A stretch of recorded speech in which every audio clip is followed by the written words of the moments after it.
Addis Ababa Media Council, July 2026 notice. The Addis Ababa Media Council is not a political organization. The AAMC is a civic advocacy group registered under pertinent U.S. federal law.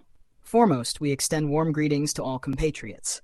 Thank you for taking the time to listen to us. Since the immediate aftermath of the overthrow of the Derg regime by the EPLF-TPLF duo in 1991, the people of Addis Ababa, long the object of hysterical derision by ethno-nationalists as the bedrock of Ethiopia's monarchical past, have been subjected to 3 decades of state-sponsored neglect, repression, and marginalization.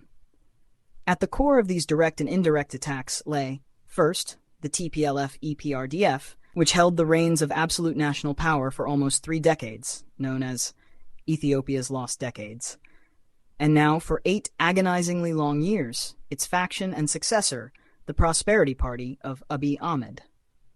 These multifaceted attacks have their origins in Ethiopia's anachronistic constitution and have stunted the political, economic, and social development of the city. Addis Ababa, which should have been one of the 3 largest cities in Africa, is currently on the verge of being pushed out of the top 10 largest cities on the continent. Such is the result of 35 years of government malice. This harsh reality cannot be sugar-coated by the glitzy PR stunts of corridor development. More importantly, forces more or less tailored along the lines of the infamously genocidal Rwandan Interahamwe, both governmental and informal armed groups, that view the city with blind hostility and seek to commit genocidal attacks, have been organized, mobilized, and institutionalized in the suburbs of the city. Living in a permanent state of terror of these groups has been normalized in Addis Ababa. By the reckoning of both friend and foe alike, Addis Ababa is facing an existential threat. Furthermore, all the children of Addis Ababa are being forced to learn Oromifa in schools. This supposedly is payback for Oromos allegedly forced to learn Amharic by past Ethiopian governments. But the Oromos, like all Ethiopians, both in the past and the present, have learned Amharic as the nation's de facto lingua franca for over 8 centuries. Amharic spread as a function of necessity, not coercion. Just as the Oromos communicate with all Ethiopians in Amharic, they can and should also communicate with their Addis Ababa fellow citizens in Amharic.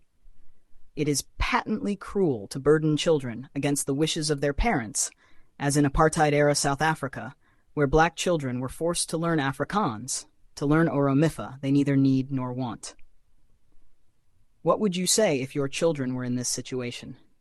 Certainly you would not sleep in peace. You are fortunate because you live abroad. Help those who are not by amplifying their cause for justice. Joining the Addis Ababa Media Council is a good place to start. No one else is advocating on their behalf. Facing and overcoming this existential threat is only possible by creating an awakened society. Without an awakened society, there can be no organized movement. Without an organized movement, it is not possible to resist and neutralize the existential threat. As a matter of record, it is not as if the people of Addis Ababa are completely unaware of the existential danger they face, or have not struggled at all, for their movement had risen to the peak of Ethiopian politics under the leadership of Balderas, but has in recent years gone from decline to dormancy. This dormant existential movement of Addis Ababa must be rekindled, not only for the sake of Addis Ababa, but also for that of Ethiopia as a whole. This task cannot be carried out through traditional media or closed-door organizational meetings, as in the struggles of the 20th century. In this 21st century we live in, the practical and effective arena is social media. Social media has positive and negative sides. In its broadest effect, its positives outweigh its negatives, as it has broken the monopoly of the media elite and empowered ordinary citizens in the flow and exchange of information. This public power can and should play a leading role in reviving the struggle of Addis Ababa. It is to this end that the Addis Ababa Media Council has been founded. We urge you to join us. It is to a noble cause that we commit ourselves.